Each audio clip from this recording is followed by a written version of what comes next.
ಎಲ್ಲರಿಗೂ ನಮಸ್ಕಾರ.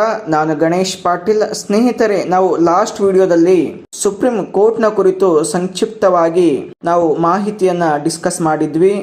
ಸೊ ಈ ವಿಡಿಯೋದಲ್ಲಿ ನಾವು ಸುಪ್ರೀಂ ಕೋರ್ಟ್ ಯಾವ ಜುರಿಡಿಕ್ಷನ್ ಅನ್ನು ಹೊಂದಿದೆ, ಯಾವ ಪವರ್ಸ್ ಗಳನ್ನ ಹೊಂದಿದೆ ಅಂತ ಹೇಳಿ ಒಂದೊಂದಾಗಿ ಡಿಸ್ಕಸ್ ಮಾಡ್ಕೊಂಡು ಹೋಗೋಣ.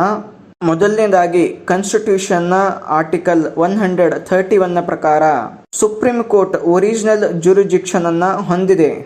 ಒರಿಜಿನಲ್ ಜುರಿಡಿಕ್ಷನ್ ಅಂತಂದ್ರೆ ಕೆಲವೊಂದು ಮ್ಯಾಟರ್ಸ್ ಗಳಲ್ಲಿ ಡಿಸ್ಪ್ಯೂಟ್ಸ್ ಗಳು ಅರೈಸ್ ಆದ್ರೆ ಆ ಮ್ಯಾಟರ್ಸ್ ಗಳ ಹಿಯರಿಂಗ್ ಅನ್ನ ಕೇವಲ ಸುಪ್ರೀಂ ಕೋರ್ಟ್ ಮಾಡೋದಕ್ಕೆ ಸಾಧ್ಯ.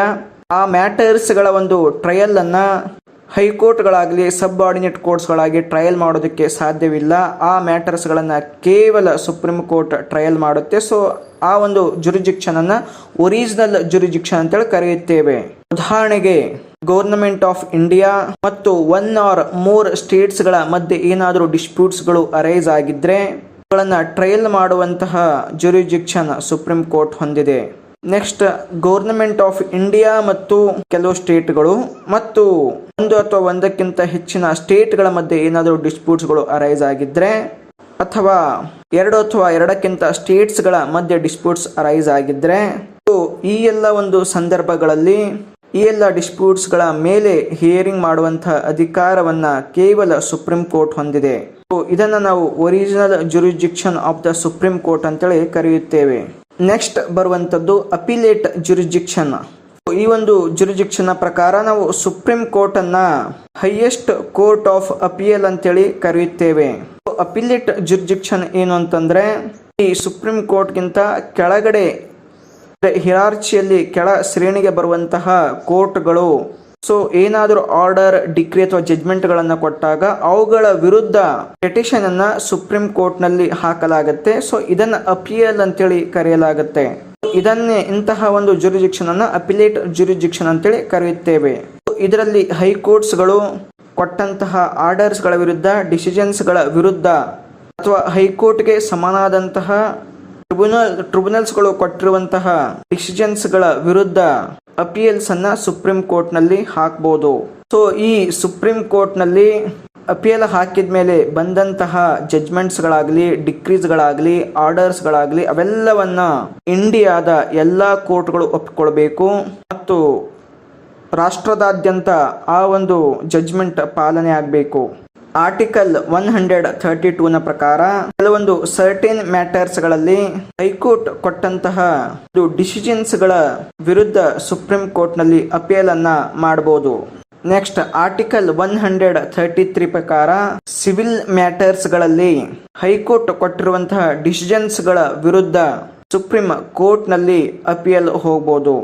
ನೆಕ್ಸ್ಟ್, ಆರ್ಟಿಕಲ್ 134 ಕ್ಲಾಸ್ 1 ಪ್ರಕಾರ ಕ್ರಿಮಿನಲ್ ಮ್ಯಾಟರ್ಸ್ ಗಳಲ್ಲಿ ಹೈಕೋರ್ಟ್ ಕೊಟ್ಟಿರುವಂತಹ ಡಿಸಿಷನ್ಸ್ ಗಳ ವಿರುದ್ಧ ಸುಪ್ರೀಂ ಕೋರ್ಟ್ಗೆ ಅಪೀಲ್ ಹೋಗಬಹುದು. ಸುಪ್ರೀಂ ಕೋರ್ಟ್ಗೆ ಅಪೀಲ್ ಹೋಗೋದಕ್ಕಿಂತ ಮುಂಚೆ ಹೈಕೋರ್ಟ್ ನ ಒಂದು ಪರ್ಮಿಷನ್ ಅನ್ನ ಪಡಿಬೇಕು. ಹೈಕೋರ್ಟ್ ನಿಂದ ಸರ್ಟಿಫಿಕೇಟ್ ಅನ್ನ ಪಡ್ಕೊಂಡು ಅಪೀಲ್ ಹಾಕಬೇಕು. ಅದೇ ರೀತಿ ಹೈಕೋರ್ಟ್ ಆರ್ಟಿಕಲ್ 134 ಏನ ಪ್ರಕಾರ ಅಪೀಲ್ ಹೋಗ್ಬೇಕನ್ನುವಂತಹ ಮ್ಯಾಟರ್ಸ್ ಗಳಲ್ಲಿ ಏನಾದ್ರೂ substantial question of law involve ಆಗಿದ್ರೆ ಅಥವಾ ಹೈಕೋರ್ಟ್ ನ ಒಪಿನಿಯನ್ ನ ಪ್ರಕಾರ ಕೆಲವೊಂದು ಮ್ಯಾಟರ್ಸ್ ಗಳಲ್ಲಿ ಸುಪ್ರೀಂ ಕೋರ್ಟ್ ಕ್ವಶನ್ಸ್ ಗಳಿಗೆ ಉತ್ತರಗಳನ್ನ ಕೊಡಬೇಕು, ಡಿಸಿಷನ್ಸ್ ಗಳನ್ನ ಕೊಡಬೇಕು ಅಂತ ಒಪಿನಿಯನ್ ಹೊಂದಿದ್ದಾಗ ಈ ಎರಡು ಒಂದು ಅಂಶಗಳ ಪ್ರಕಾರ ಅವರು ಸುಪ್ರೀಂ ಕೋರ್ಟ್ ನಲ್ಲಿ ಅಪೀಲ್ಗೆ ಹೋಗಲು ಪಾರ್ಟೀಸ್ ಗಳಿಗೆ ಅವರು ಸರ್ಟಿಫಿಕೇಟ್ ಅನ್ನ ಕೊಡಬಹುದು.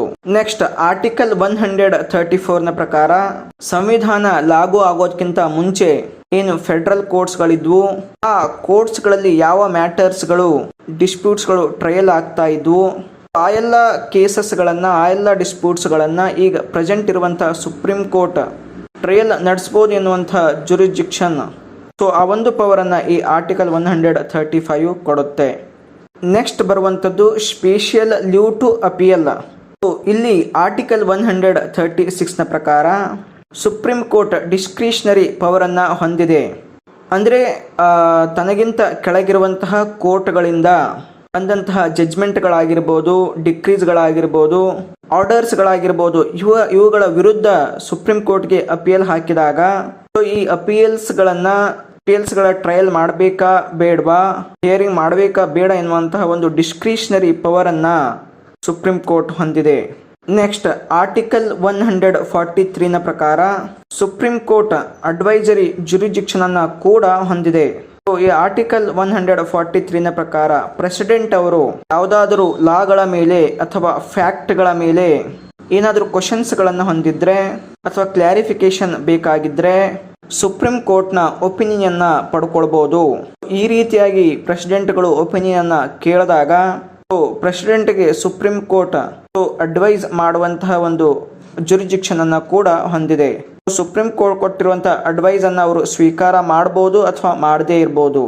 ನೆಕ್ಸ್ಟ್ ಆರ್ಟಿಕಲ್ 137 ನ ಪ್ರಕಾರ ಪಾರ್ಲಿಮೆಂಟ್ ಯಾವುದಾದರೂ ಲಾಗಳನ್ನ ಜಾರಿಗೆ ತರೋದಕ್ಕೆ ಪ್ರಯತ್ನ ಪಟ್ಟಾಗ ಅಥವಾ ಆರ್ಟಿಕಲ್ 145 ನ ಪ್ರಕಾರ ಯಾವುದೇ ರೂಲ್ಸ್ ಗಳನ್ನ ಮಾಡಿದಾಗ ಸುಪ್ರೀಂ ಕೋರ್ಟ್ ಅವುಗಳನ್ನ ರಿವ್ಯೂ ಮಾಡಿದ ಮೇಲೆ ಆ ಕಾನೂನು ರೂಲ್ಸ್ ಗಳ ಪರವಾಗಿ ಅಥವಾ ವಿರೋಧವಾಗಿ ಜಡ್ಜ್ಮೆಂಟ್ಸ್ ಗಳನ್ನ ಆರ್ಡರ್ಸ್ ಗಳನ್ನ ಕೊಡುವಂತಹ ಪವರ್ ಅನ್ನ ಸುಪ್ರೀಂ ಕೋರ್ಟ್ ಹೊಂದಿದೆ. ನೆಕ್ಸ್ಟ್ ಬರುವಂತದ್ದು transfer of the cases. Indian constitution ನ ಆರ್ಟಿಕಲ್ 139A ನ ಪ್ರಕಾರ ಸುಪ್ರೀಂ ಕೋರ್ಟ್ ಯಾವುದೇ ಹೈಕೋರ್ಟ್ ನ ಕೇಸಸ್ ಗಳನ್ನ ಸುಯೋಮೋಟೋ ಪವರ್ ಅನ್ನ ಬಳಸಿ ಅಥವಾ ಅಟಾರ್ನಿ ಜನರಲ್ ಆಫ್ ಇಂಡಿಯಾದಿಂದ ಬಂದಿರುವಂತಹ ಅಪ್ಲಿಕೇಶನ್ಸ್ ಗಳನ್ನ ಅಕ್ಸೆಪ್ಟ್ ಮಾಡಿಕೊಂಡು ಆ ಕೇಸಸ್ ಗಳನ್ನ ಸ್ವತಃ ತಾನೇ ನಡೆಸಬಹುದು ಅಥವಾ ಒಂದು ಹೈಕೋರ್ಟ್ನಿಂದ ಇನ್ನೊಂದು ಹೈಕೋರ್ಟ್ಗೆ ಟ್ರಾನ್ಸ್ಫರ್ ಮಾಡುವಂತಹ ಪವರ್ ಅನ್ನ ಜುರಿಡಿಕ್ಷನ್ ಅನ್ನ ಈ ಸುಪ್ರೀಂ ಕೋರ್ಟ್ ಹೊಂದಿದೆ. ಈ ರೀತಿ ಮಾಡುವಾಗ ಆ ಒಂದು ಕೇಸಸ್ಗಳಲ್ಲಿ ಲಾನ ಬಗ್ಗೆ ಅಥವಾ ಒಂದು ಯಾವುದೇ ಫ್ಯಾಕ್ಟ್ನ ಬಗ್ಗೆ ಕ್ವಶನ್ಸ್ಗಳು ಅರೈಸ್ ಆಗ್ತಾ ಇರಬಹುದು. ಸೊ ಅಂತಹ ಸಂದರ್ಭದಲ್ಲಿ ಈ ಜುರಿಡಿಕ್ಷನ್ ಅನ್ನ ಸುಪ್ರೀಂ ಕೋರ್ಟ್ ಎಕ್ಸರ್ಸೈಸ್ ಮಾಡಬಹುದು. ನೆಕ್ಸ್ಟ್ ಆರ್ಟಿಕಲ್ 138 ನ ಪ್ರಕಾರ ಸುಪ್ರೀಂ ಕೋರ್ಟ್ ಈಗಾಗಲೇ ಹೇಳಿರುವಂತಹ ಜುರಿಡಿಕ್ಷನ್ ಅನ್ನ ಹೊರತುಪಡಿಸಿ ಅಡಿಷನಲ್ ಜುರಿಡಿಕ್ಷನ್ ಅನ್ನ ಹೊಂದಬಹುದು. ಅದನ್ನ ಪಾರ್ಲಿಮೆಂಟ್ ಕನ್ಫರ್ಮ್ ಮಾಡುತ್ತೆ. ಶೆಡ್ಯೂಲ್ 7 ನಲ್ಲಿ ಬರುವಂತಹ ಯೂನಿಯನ್ ಲಿಸ್ಟ್ಗಳು ಆ ಲಿಸ್ಟ್ ನಲ್ಲಿ ಬರುವಂತಹ ಎಲ್ಲಾ ಮ್ಯಾಟರ್ಸ್ಗಳ ಮೇಲೆ ಸುಪ್ರೀಂ ಕೋರ್ಟ್ ಹಿಯರಿಂಗ್ ಮಾಡುವಂತಹ ಒಂದು ಅಡಿಷನಲ್ ಜುರಿಡಿಕ್ಷನ್ ಅನ್ನು ಹೊಂದಿದೆ. ಆ ಸ್ಟೇಟ್ಗಳು ಮತ್ತು ಸೆಂಟ್ರಲ್ ಗೌರ್ನಮೆಂಟ್ಗಳು ಮಾಡಿಕೊಂಡಿರುವ ಅಗ್ರಿಮೆಂಟ್ನಲ್ಲಿ ಏನಾದರೂ ಡಿಸ್ಪ್ಯೂಟ್ ಅರೈಸ್ ಆದರೆ ಅದನ್ನು ಕೂಡ ಟ್ರಯಲ್ ಮಾಡುವಂಥ ಹಿಯರಿಂಗ್ ಮಾಡುವಂಥ ಎಕ್ಸ್ಕ್ಲೂಸಿವ್ ಒಂದು ಜುರಿಡಿಕ್ಷನ್ ಅನ್ನು ಈ ಸುಪ್ರೀಂ ಕೋರ್ಟ್ ಹೊಂದಿದೆ. ನೆಕ್ಸ್ಟ್ ಇಂಡಿಯನ್ ಕಾನ್ಸ್ಟಿಟ್ಯೂಷನ್ನ ಆರ್ಟಿಕಲ್ 140 ಪ್ರಕಾರ ಪಾರ್ಲಿಮೆಂಟ್ ಲಾವನ್ನು ಪಾಸ್ ಮಾಡೋ ಮುಖಾಂತರ ಯಾವುದಾದರೂ ಹೊಸ ಮ್ಯಾಟರ್ಸ್ಗಳು ಅರೈಸ್ ಆದಾಗ ಈ ಸುಪ್ರೀಂ ಕೋರ್ಟ್ಗೆ ಸಪ್ಲಿಮೆಂಟಲ್ ಪವರ್ಸ್ ಅನ್ನ ಮತ್ತು ಆನ್ಸಿಲರಿ ಪವರ್ಸ್ ಗಳನ್ನ ಪಾರ್ಲಿಮೆಂಟ್ ಲಾ ಪಾಸ್ ಮಾಡೋ ಮುಖಾಂತರ ಕೊಡುತ್ತೆ. ಸೊ ಈ ರೀತಿಯಾಗಿ ಸುಪ್ರೀಂ ಕೋರ್ಟ್ ಆರ್ಟಿಕಲ್ 140 ಪ್ರಕಾರ ಕೆಲವೊಂದು ಆನ್ಸಿಲರಿ ಪವರ್ಸ್ ಗಳನ್ನ ಅಂದ್ರೆ ಈಗಾಗಲೇ ಯಾವ ಮ್ಯಾಟರ್ಸ್ ಗಳನ್ನ ಯಾವ ಕೋರ್ಟ್ ಹ್ಯಾಂಡಲ್ ಮಾಡಬೇಕು ಅಂತ ಡಿಸಿಷನ್ ಆಗದೆ ಇರುವಂತಹ ಸಂದರ್ಭದಲ್ಲಿ ಸುಪ್ರೀಂ ಕೋರ್ಟೇ ಅದನ್ನ ಹಿಯರಿಂಗ್ ಡಿಸಿಷನ್ ಕೊಡುವಂತ ಪವರ್ ಅನ್ನ ಹೊಂದಿದೆ.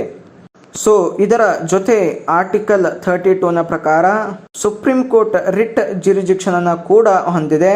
ಆರ್ಟಿಕಲ್ 139 ನ ಪ್ರಕಾರ ರಿಟ್ ಜುರಿಡಿಕ್ಷನ್ಗೆ ಸಂಬಂಧಪಟ್ಟಂತೆ ಪಾರ್ಲಿಮೆಂಟ್ ಸುಪ್ರೀಂ ಕೋರ್ಟ್ಗೆ ಡೈರೆಕ್ಷನ್ಸ್ ಕೊಡುವಂತಹ, ಆರ್ಡರ್ಸ್ ಕೊಡುವಂತಹ, ರಿಟ್ಸ್ ಕೊಡುವಂತಹ ಕೆಲವೊಂದು ಪವರ್ಸ್ ಗಳನ್ನ ಕನ್ಫರ್ಮ್ ಮಾಡಬಹುದು. ಸೊ ಹೇಬಿಯಸ್ ಕಾರ್ಪಸ್ ನಂತಹ, ಮ್ಯಾಂಡಮಸ್ ನಂತಹ, ಪ್ರೊಹಿಬಿಷನ್ ನಂತಹ, ಕೋವಾರಂಟೋ ಮತ್ತು ಸರ್ಸಿಯೇರಿಯರೋ ರಿಟ್ಸ್ ಗಳಲ್ಲಿ ಸುಪ್ರೀಂ ಕೋರ್ಟ್ ಡೈರೆಕ್ಷನ್ಸ್ ಗಳನ್ನ, ಆರ್ಡರ್ಸ್ ಗಳನ್ನ ಕೊಡುವಂತಹ ಒಂದು ಪವರ್ ಅನ್ನ ಹೊಂದಿದೆ. ಈ ರಿಟ್ ಜುರಿಡಿಕ್ಷನ್ ಅನ್ನು ಸಪರೇಟ್ ಕ್ಲಾಸ್ ನಲ್ಲಿ ಡಿಸ್ಕಸ್ ಮಾಡೋಣ. ಸೊ ಸ್ನೇಹಿತರೆ, ಇಷ್ಟೆಲ್ಲ ಒಂದು ಪವರ್ಸ್ ಗಳನ್ನ, ಜುರಿಡಿಕ್ಷನ್ ಅನ್ನ ಸುಪ್ರೀಂ ಕೋರ್ಟ್ ಹೊಂದಿದೆ.